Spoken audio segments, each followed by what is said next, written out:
La prochaine histoire n'a rien à voir avec le Covid ou la pandémie. J'ai découvert cette histoire par une interview sur Internet, et vous l'avez peut-être vue aussi. Dès que j'ai vu cette femme raconter son histoire, je me suis dit que c'était parfait pour la veiller.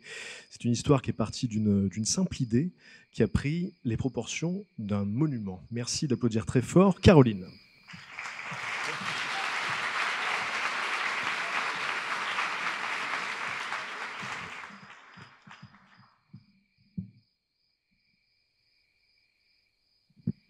Quand j'étais petite, j'avais une fenêtre qui fermait mal. Elle s'ouvrait tout le temps dès qu'il y avait un coup de vent. Et mes parents étaient souvent absents. J'avais assez peur. Et quand j'avais 7 ans, mon père m'a emmenée tout en haut de la tour Eiffel et il m'a offert ceci qui était plein de bonbons. J'ai mangé tous les bonbons, j'ai gardé la tour. Et j'ai pris l'habitude de dormir avec la tour. C'est mon doudou. C'est une arme également. Je dormais donc pas sous l'oreiller, sinon j'aurais des problèmes. Juste au-dessus de l'oreiller. J'ai dormi avec ce doudou de l'âge de 7 ans à peu près à l'âge de 12-13 ans. Quelques années plus tard, à 29 ans, j'avais publié 5 romans. Je décide de partir à Los Angeles. Je voulais devenir scénariste de cinéma et j'avais rencontré un producteur français qui s'appelle René Klettmann, qui a disparu malheureusement depuis, qui m'a dit quand on veut être scénariste, la sensibilité européenne c'est très bien, mais il faut la technique, la structure scénaristique à l'américaine. Ils sont très forts, personne ne dépasse les Américains pour ça. Donc j'ai réussi à partir aux États-Unis. J'étais dans une résidence étudiante avec beaucoup de monde dans la même résidence étudiante. C'était dans le quartier le plus pourri de Los Angeles, mais c'était une école très prestigieuse qui s'appelle USC. Je ne savais pas qu'elle était prestigieuse à l'époque. C'est la seule qui m'a acceptée. UCLA m'a refusé, d'autres m'ont refusé. Et donc les profs nous disent il faut aller tout de suite frapper aux portes. Vous êtes là, il faut aller en même temps que vous étudiez la technique scénaristique, il faut aller frapper aux portes, vous présenter dans les studios, etc. Donc je le fais. Moi, je suis partie à 14 000 km, allons-y. Donc j'appelle des gens, je me présente. Et aux États-Unis, les gens sont toujours sympas parce que la mentalité américaine, c'est que tout le monde a peur de passer à côté de l'idée du siècle. Donc vous êtes toujours reçu, même par le président. Je veux dire, c'est incroyable. Vous avez une chance, mais on vous la donne toujours. Donc je suis reçue et je me retrouve notamment devant une fille qui s'appelle... peut-être que je ne peux pas donner son vrai nom. Bref, une fille dans un studio qui est Sony Columbia et elle me reçoit. On est interrompu tout le temps parce qu'elle a des coups de fil tout le temps et donc j'arrive pas à lui dire ce que je veux lui dire, c'est-à-dire lui proposer 2 comédies romantiques que j'ai en tête. Et une particulièrement qui s'appelait Rent a Friend. Bon. Amy Alloué, donc. Et donc j'essaye de lui pitcher mon histoire, mais je suis interrompue vraiment tous les 2 mots, je suis interrompue. Et c'est un peu frustrant, mais c'est pas grave, ça doit être comme ça à Hollywood, je ne connaissais pas. Et donc tout ça dure à peu près, je sais pas, 40 minutes. Et elle raccroche finalement d'un de ses nombreux coups de fil et elle me sort un CD-ROM et elle me dit en fait, vous perdez votre temps parce que nous, aux États-Unis, on veut bien recevoir tout le monde, mais on ne fera jamais travailler, on ne fera travailler que des scénaristes américains. Mais c'est sympa d'être venu, bah, au revoir, salut. Donc je sors de là et je me dis merde. J'ai fait 14 000 km, j'ai mis tout mon argent, j'habite dans une espèce de résidence un peu pourrie, etc. Enfin, j'essaie de m'en sortir et que ma vie s'améliore. Et cette fille vient de se foutre de ma gueule, finalement. Donc, je sors un peu énervée. Et en sortant, je ne fais pas gaffe. Et je percute en sortant du studio, enfin de l'immeuble. Comme j'ai la tête baissée, je percute un mec de plein fouet. Une espèce de mec très chic. Et c'est le patron. C'est le grand producteur, patron de l'énorme truc. Et il me dit, oh là là, vous m'avez l'air bien énervé là. Et je lui dis, oui, effectivement, je suis un peu énervée. Et il me dit, ah, vous avez un accent français, vous? Oui. Il dit, alors, une Française qui sort de chez moi qui est énervée, je veux comprendre pourquoi elle est énervée. Donc, il me dit, venez dans mon bureau. OK. Je me retrouve dans une espèce de bureau de star avec rien que son bureau, il va de là à là-bas. Évidemment, les pieds sur la table, sinon ce ne serait pas un grand producteur. On propose des boissons. Alors, il y a une panoplie de boissons, je veux dire, thé glacé à tous les parfums. Enfin, il y a tout, avec sucre, sans sucre, etc. Et il me dit, alors, c'est quoi d'abord, à qui vous avez présenté le truc? Donc, je dis à ma chinette, la Fiona. D'accord. Donc, racontez-moi votre histoire. Là, vous aviez une histoire à pitcher, allez-y. Donc, je commence à raconter mon histoire. Très mignonne, petite comédie romantique. Et il me dit, c'est vraiment très bon, c'est vraiment bien, vous avez vraiment un talent pour ça, mais alors votre fin est particulièrement conne. Votre fin est vraiment nulle. C'est dommage, parce que c'était bien quand même, hein. Là, le début bien, le milieu bien, vers la fin bien, mais la fin, c'est vraiment juste merdique. Vous avez autre chose? Je dis oui. Alors moi, je ne me débine pas. Hein, bon. Et je vais donc, la deuxième histoire, c'était l'adaptation que je voulais faire d'un de mes romans qui s'appelle Le Souligneur, que j'ai publié quand j'avais genre 23 ans. Donc à ce moment-là, quand j'ai 29 ans, au moment où je suis dans ce bureau.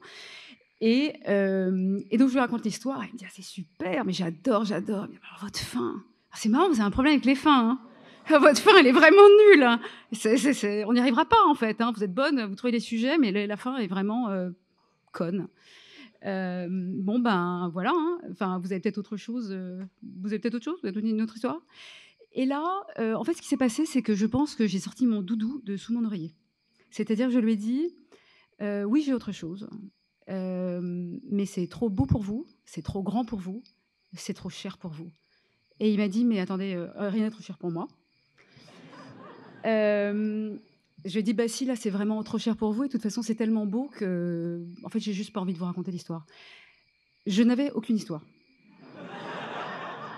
Je n'avais aucune idée, je n'avais rien. Et là, le mec est devant moi, hyper intéressé, il a enlevé les pieds de la table, et il me dit, qu'est-ce que c'est? Et là, je me dis, merde, faut que je trouve, genre, tout de suite, un truc absolument génial. Ok, mais quoi? Et je lui dis, c'est énorme. C'est international. Et je finis par dire, c'est une histoire d'amour.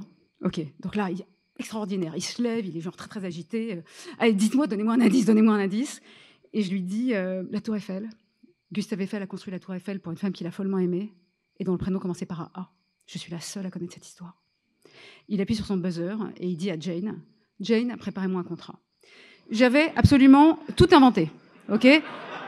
À ce stade, je ne connais rien de la vie de Gustave Eiffel. Je ne sais pas si l'histoire de la Tour Eiffel que la forme d'un A, ok, bah oui, bon, enfin ça on a un peu tous remarqué. J'ai complètement inventé tout parce que qu'est-ce que j'ai fait? J'ai sorti mon doudou de sous mon oreiller parce que c'est pas quelqu'un qui rentrait par la fenêtre, mais il m'a juste terriblement emmerdé. Bon. C'est ma vraie Tour Eiffel, peinte avec de la gouache quand j'avais 8 ans. Il y a différentes couleurs et des paillettes au-dessus. Bon. Et donc, je rentre chez moi dans ma résidence étudiante en sueur, en me disant, ma pauvre, tu as un contrat avec un mec hyper important d'un studio majeur sur une histoire que tu viens d'inventer qui engage juste la Tour Eiffel. Hein, donc Eiffel, c'est juste un peu la France. Hein. Bon, je peux aussi réinventer des histoires comme ça, mais bon. Donc, je rentre dans un état de stress et de sueur d'apocalypse et j'appelle un de mes copains à Paris et je lui dis, écoute, est-ce que tu peux être sympa avec moi et aller dans n'importe quelle librairie, tu m'achètes des livres sur Gustave Eiffel ou sur la Tour Eiffel, parce que je pense que je viens de faire une énorme connerie. Et donc, je reçois par FedEx et je dis, je te rembourserai quand je viens à Paris, je te rembourserai, achète tout, etc. Je reçois un paquet FedEx avec plein de trucs sur Gustave Eiffel et je découvre que Gustave Eiffel, quand il était jeune, a follement aimé une femme qui s'appelait Adrienne. On les a séparés de façon absolument dégueulasse. Et ensuite, lui s'est marié, sa femme est morte jeune, il avait 5 enfants. Et ensuite, plus aucune histoire d'amour. Rien. C'est-à-dire qu'à partir de l'âge de 50 ans, lui, il n'a plus jamais eu le cœur qui a palpité. Enfin, il n'y a personne, il n'y a rien. Et je me dis, est-ce que Adrienne aurait pu revenir? Enfin, l'air de rien. Alors, ils se sont follement aimés, on les a séparés en lui disant à lui... je regarde l'heure, 8 minutes. 26. J'en ai 12. Et donc, j'écris l'histoire, je décide d'inventer qu'ils se sont retrouvés après. Je contacte la famille Eiffel et on me dit, il n'y a pas de problème, on ne connaît pas sa vie après, on ne sait pas, il s'est sûrement passé des choses dans sa vie amoureuse, mais on ne sait pas, en tout cas ça ne nous dérange pas. Je me dis, ok, bon, j'investigue, je construis. Je prends des cours dans cette école où on m'apprend à construire en 3 actes, on m'apprend... Écrire un scénario de film, c'est le truc le plus difficile au monde. C'est-à-dire que c'est un niveau d'architecture mentale avec des intrigues, des sous-intrigues, des trucs. C'est de l'orfèvrerie.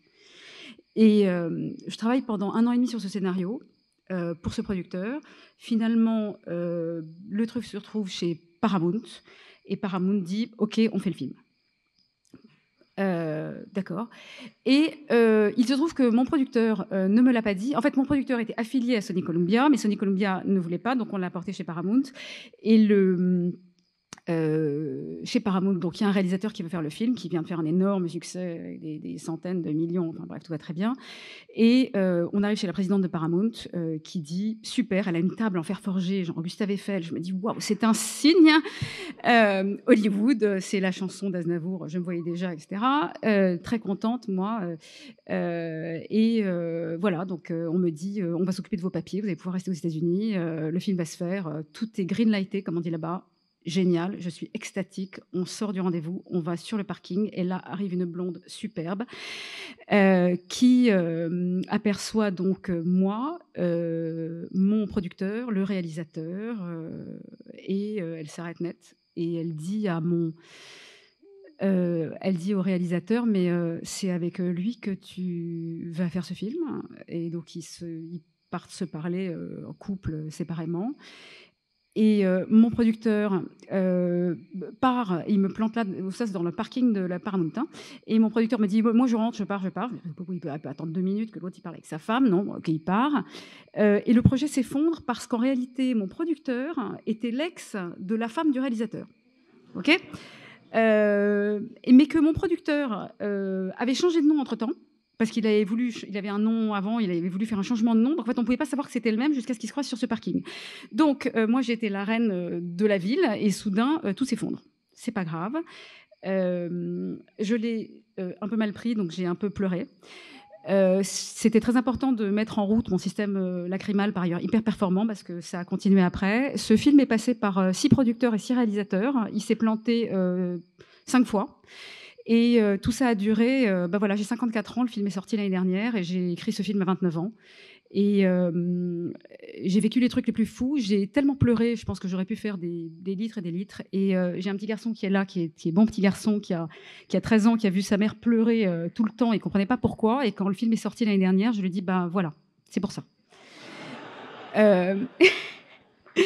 Et donc, ce que je voulais vous dire juste avant que mes 12 minutes se terminent, c'est la contribution au monde. Pourquoi est-ce que j'ai voulu et pourquoi je me suis obstinée alors que il m'est arrivé les trucs les plus dingues sur ce scénario. C'est-à-dire que tous les problèmes les plus improbables, je les ai tous eus. On a voulu me prendre mon nom. Il y a eu Luc Besson, Ridley Scott a voulu faire le film. Enfin, des gens incroyables. Tout le monde a voulu faire ce film. On disait que c'était le plus beau scénario de Paris. Et je me suis obstinée, et je ne comprends pas très bien pourquoi je me suis obstinée, mais je crois que je me suis obstinée parce que c'est la question fondamentale et existentielle de la contribution au monde. Je crois que nous avons tous envie d'apporter quelque chose de beau à ce monde. Et la question, c'est comment on fait et comment on contribue. Chacun va contribuer avec son talent, certains en faisant des gâteaux merveilleux que j'adore manger, d'autres en faisant des films, etc. Et je crois que je me suis obstinée parce que je voulais désespérément apporter quelque chose au monde, et aussi pour une autre raison, qui est une raison d'enfance, c'est que toute ma vie, on m'a dit « toi, tu ne finis jamais ce que tu commences ». Et ça, on me l'a dit quand j'avais 12 ans, 15 ans, 16 ans, 18 ans, 20 ans, etc. On m'a toujours dit « tu ne finis pas ce que tu commences ». Et je pense que sur Eiffel, j'ai vraiment montré que je finissais ce que je commençais. C'est-à-dire que ça a mis 29,54, donc on peut faire le calcul. Je pense que ça fait 25 ans porte à porte. J'ai terminé. Le film est au cinéma. Alors, il n'est pas exactement comme j'aurais voulu, mais il existe. Et je l'aime. Il est à 70% ce dont j'ai rêvé jour et nuit. Et voilà toutes les larmes. Et maintenant, j'en parle calmement parce que il y a encore, je pense, 3 mois, j'aurais pas été capable de faire une phrase tellement je pleurais. Et j'ai pas arrêté de pleurer. Et aujourd'hui, je ne pleure plus. Et je suis très heureuse de vous parler de cette histoire sans pleurer, ce qui est très inédit. Et de vous montrer cette tour Eiffel que personne n'a jamais vue avant vous, à part mon fils. Voilà.